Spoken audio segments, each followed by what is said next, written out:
You know, they say silence is golden, but sometimes silence is just fear keeping its mouth shut. And folks, the silence in Washington just broke.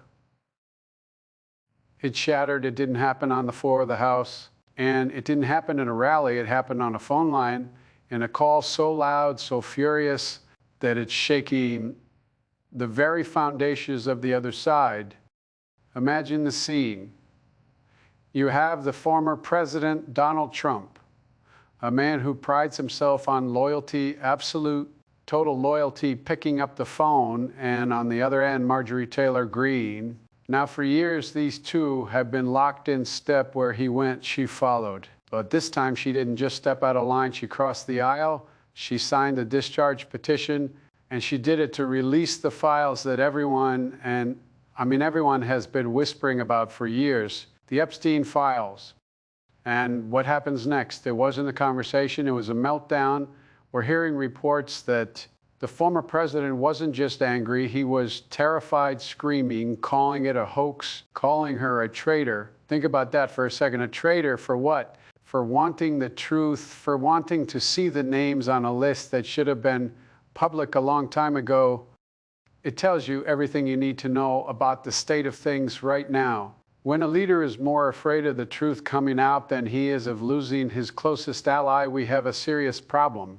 It's not about politics anymore, folks. It's about decency. It's about what we are hiding and why we are hiding it. Before we go any further into this mess, I need to ask you something. If you believe, like I do, that we deserve a government that doesn't operate in the shadows, if you believe in fighting for the soul of this nation, I need you to join us. Hit that subscribe button right now. Become a member of this channel. We're building a community here that values the truth, plain and simple. We need you in this corner. Now back to that phone call. Why the rage? Why the panic? If you have nothing to hide, you welcome the sunlight. You open the doors. You don't scream at your friends for trying to turn on the lights. But that's not what we're seeing. We're seeing fear, pure, unadulterated fear. And you have to ask yourself, what is in those files that has a man who claims to be the strongest leader in history shaking in his boots? It reminds me of something my dad used to say. He'd say, Joey, you can't claim to be the champion of the people if you're running from the truth. And right now, Donald Trump is running. He's running hard, and he's willing to burn down his own house, his own alliances, just to keep those doors locked. It's chaotic, it's messy, and frankly, it's beneath the dignity of the office he once held.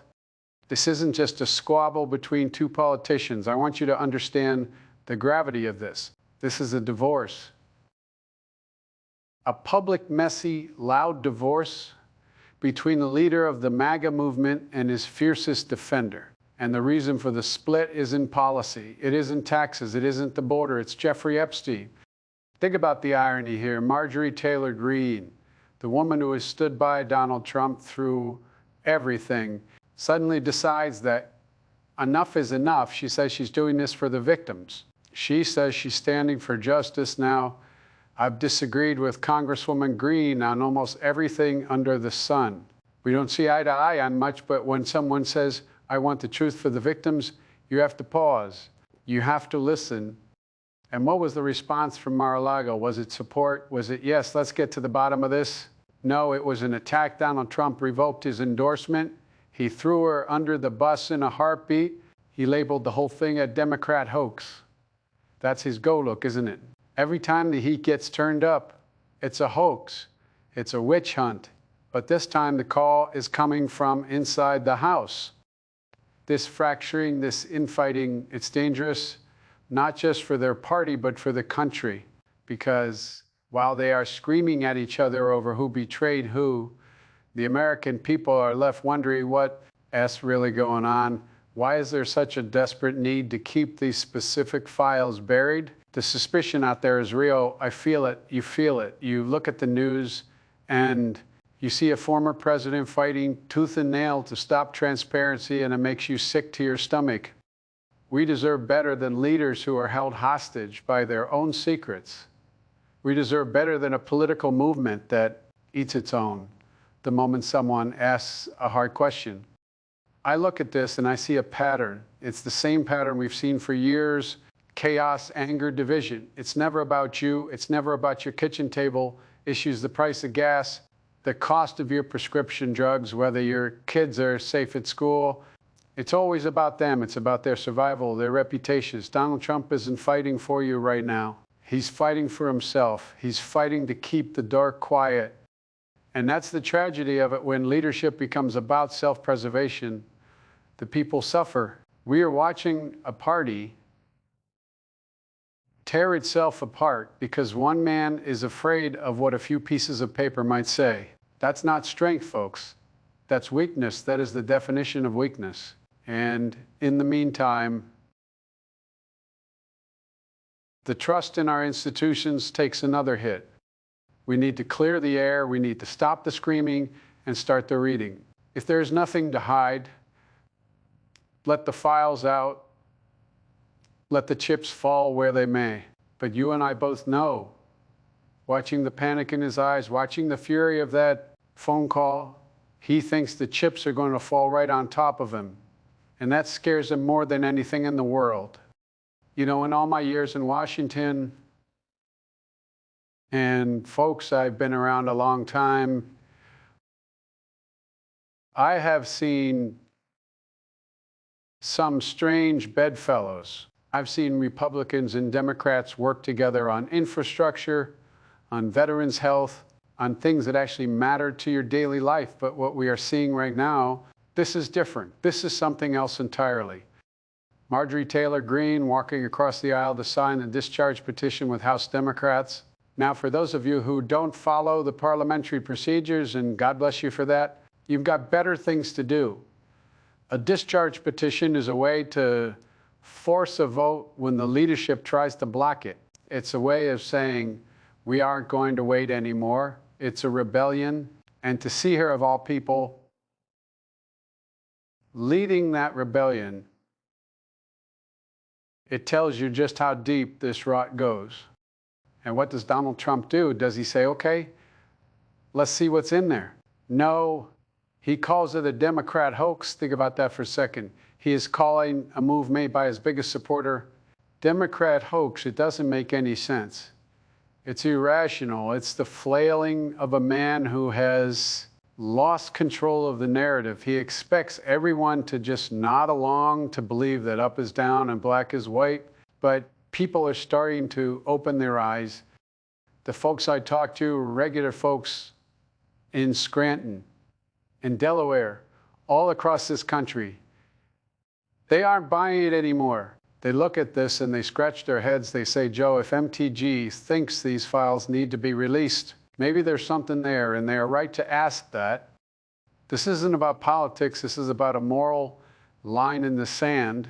When you have people who normally fight like cats and dogs agreeing on one thing, that the truth about Jeffrey Epstein needs to come out, you better pay attention. But the former president, he views this as a personal slight. He doesn't see the victims. He doesn't see the justice system. He only sees himself. He sees a lack of loyalty. And that's the heartbreaking part. Loyalty in his world isn't about loyalty to the Constitution. It isn't loyalty to the American people. It's loyalty to one man. And the moment you step out of that shadow, the moment you try to do something might expose him, you become the enemy, you become a traitor. That is a dangerous word to throw around. It turns neighbors against neighbors. It pours gas on a fire that we should be trying to put out.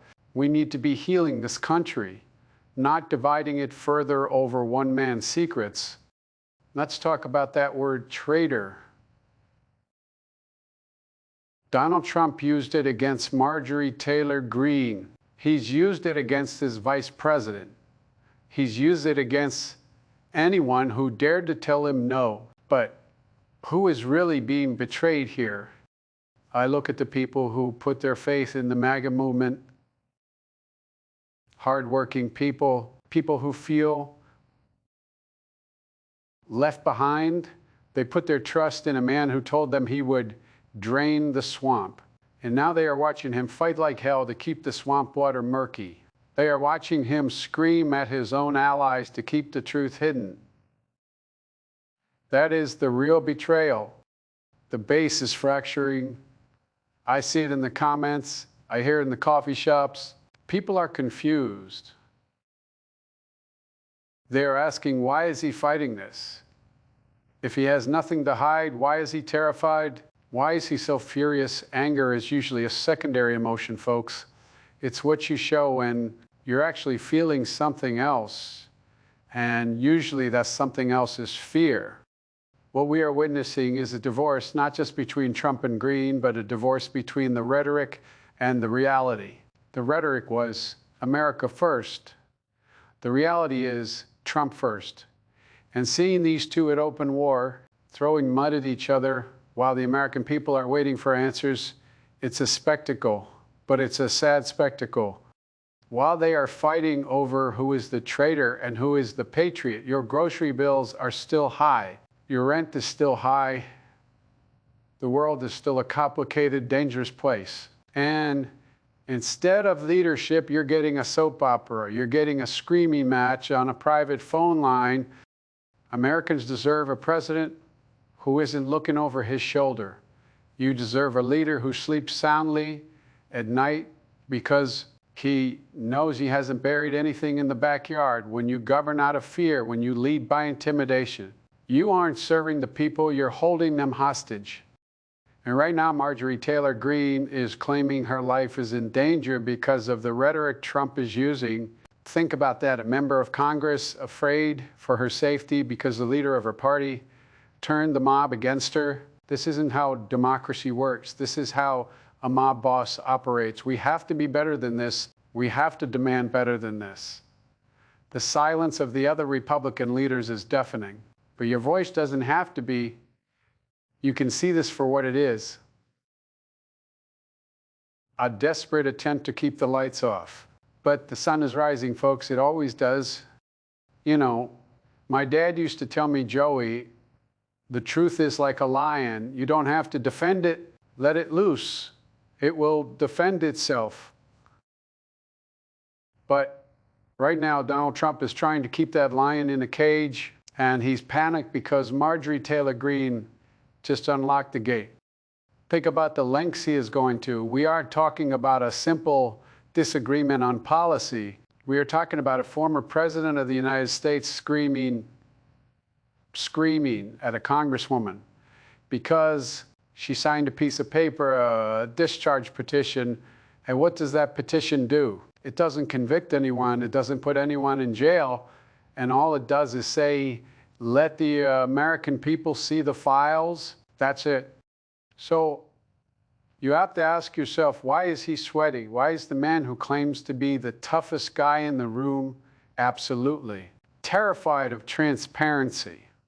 If those files clear his name, he should be the first one in line to release them. He should be handing out copies at his rallies, but he's not. He's fighting it. He's calling it a betrayal. And here's the deal, folks. This is what happens when you build a movement on personality instead of principle.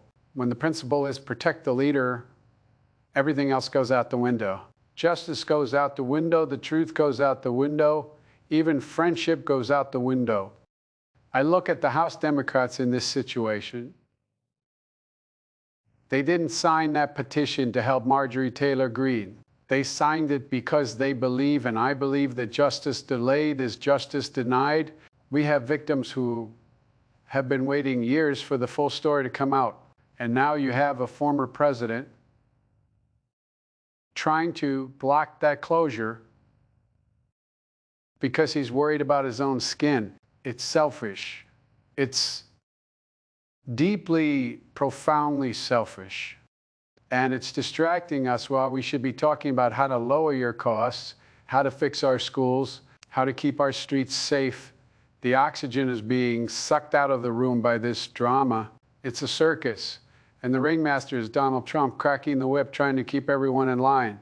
But the elephants are starting to stampede. The tent is collapsing, and the American people are tired of buying tickets to a show that only ends in chaos. I want to talk for a minute about the victims, because in all this noise and all this screaming between Mar-a-Lago and Washington, the people who really matter are getting lost. And we're talking about young women whose lives were stolen. We are talking about a trafficking ring that preyed on the vulnerable Marjorie Taylor Greene. And again, I don't say this often. She made a point. She said she's doing this to stand with the victims. She said she wants the truth. And how did Donald Trump respond? Did he say we need to heal? Did he say we need justice? No, he called it a Democrat hoax. Let me be clear. The abuse of children is not a hoax. The suffering of those women is not a political gain. To label an effort to uncover the truth about Jeffrey Epstein as a hoax is an insult. It's a slap in the face to every survivor who is praying for the day the world knows the full extent of what happened. This is where he has lost his way, and I think even his strongest supporters are seeing it. I see the comments, people who have voted for him twice are looking at this feud and saying, wait a minute, this isn't right. They're seeing a man who is willing to attack his own former top ally, willing to endanger her safety just to keep a lid on a jar that is already open. And that brings me to the most dangerous part of this story. Congresswoman Greene says her life is now in danger. She says the rhetoric coming from the top, the traitor talk, the anger has put a target on her back. Folks in America, we settle our differences at the ballot box. We settle them with debate. We do not settle them with threats. We do not settle them by unleashing a mob on people we disagree with. When a leader uses language that puts people in physical danger, he has failed the most basic test of the office. It's reckless, it's irresponsible, and it's not who we are. We are better than this. We are a nation of laws, not a nation of vendettas. And right now we are watching a vendetta play out in real time. And it is ugly. It is tearing the fabric of their party apart. But more importantly, it strains the soul of this nation. We cannot normalize this. We cannot look at this and shrug. We have to demand that our leaders, current and former, act like adults, not frightened bullies. You know, there's an old saying, a house divided against itself cannot stand. And right now we're watching the house that Donald Trump built crumble from the inside out. And it's not because of the Democrats, it's not because of the media, it's because of fear.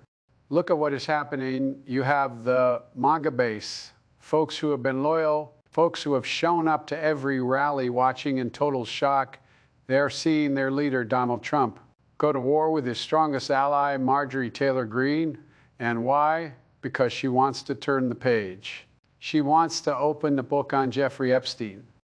Trump calls this a betrayal, but I ask you, who is really betraying who?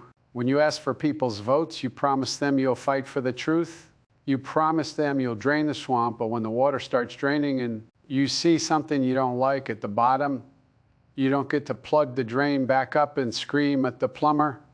That's what he's doing. He's panicked, and his panic is causing a fracture we haven't seen before. People are starting to whisper. They're asking if he's fighting this hard to stop MTG. What is he afraid of? It's a valid question. It's the only question that matters right now.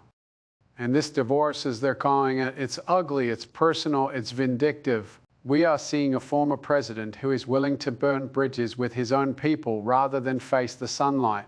It shows a lack of character. It shows a man who puts his own comfort above the country's need for answers. And folks, that's not leadership, that's cowardice. Let's get real about this hoax talk. Every time Donald Trump gets backed into a corner, he pulls out that word, hoax. It's like a reflex, but words have meaning. And when you call a congressional effort to release files on a sex trafficking ring the hoax, you are treading in dangerous water. Marjorie Taylor Greene isn't making this up. The files are real. The victims are real. The court orders are real. For him to dismiss all of that, to wave his hand and say it's a Democrat plot, is desperate. It's the flailing of a man who has run out of excuses. And look at the company he is keeping. Now he is isolating himself. He's pushing away anyone who dares to speak their mind. He wants yes men. He wants people who will nod and smile even when the ship is sinking. But in America, we don't bow to kings. We don't pledge loyalty to a man. We pledge loyalty to the Constitution. Greene crossed that line. She decided her duty to the truth was bigger than her loyalty to Trump. And for that, he labeled her a traitor. Think about the signal that sends to everyone else in his orbit. It says, if you tell the truth, you are my enemy. That is a chilling message. It's the kind of thing you hear from dictators, not from American presidents. We deserve a leader who welcomes the truth even when it's hard, especially when it's hard. We deserve someone who says, let's get it all out there and let the people decide. But Donald Trump doesn't trust you to decide. He thinks he can control what you see and what you know, and frankly, that insults your intelligence. I want you to take a step back and look at the bigger picture here. While this feud is dominating the headlines, while Trump is screaming on the phone and Greene is fearing for her safety, what is happening to the country? We have real work to do. We have an economy to build. We have a world that is looking to us for stability. And what do they see? They see a former president consumed by a petty, terrifying vendetta.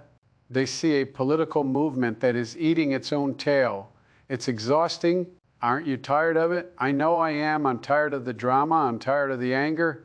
I'm tired of waking up and wondering who Donald Trump is screaming at today. This isn't just about a list of names. It's about the soul of our politics. If we allow this to be the norm, if we accept that a leader can bully his way into secrecy, then we have lost something precious. We have lost the idea that no one is above the law, not a congressman, not a billionaire, and certainly not a former president.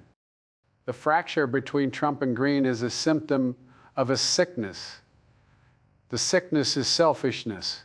It's an inability to see beyond one's own reflection, and while they fight over the scraps of their alliance, the American people are left waiting for leaders who actually care about them. We need to turn the page, not just on the Epstein files, though. We absolutely need to see those. On this entire era of divisive, fearful politics, we need to get back to the business of being neighbors, of being Americans. We can't do that as long as we have leaders who treat the truth like a virus. So here's the bottom line, folks. This phone call, this screaming match, this divorce, that's the end of the line for the MAGA illusion. The curtain has been pulled back, and what we see isn't a wizard. It's a scared man. A man terrified of what Marjorie Taylor Greene, his own former champion, might reveal to the world. He can call her a traitor. He can call it a hoax. He can scream until he's blue in the face. But he cannot stop the truth. It has a way of coming out. It always does. And when it does, history will remember who stood for transparency and who stood for the shadows. We are better than this. You are better than this. You deserve a government that respects you enough to tell you the truth. You deserve leaders who fight for your safety, not their own secrets. I want to thank you for listening. If you're tired of the noise, if you're tired of the cover-ups, and if you believe in an America that stands tall in the light of day, I need you to do something for me. Hit that like button. Leave a comment below. Tell me what you think about this mess. And please subscribe and become a member. Help us keep this conversation going. Help us fight for the decency and the honesty that this nation was built on. God bless you all. And may God protect our troops. Let's keep the faith.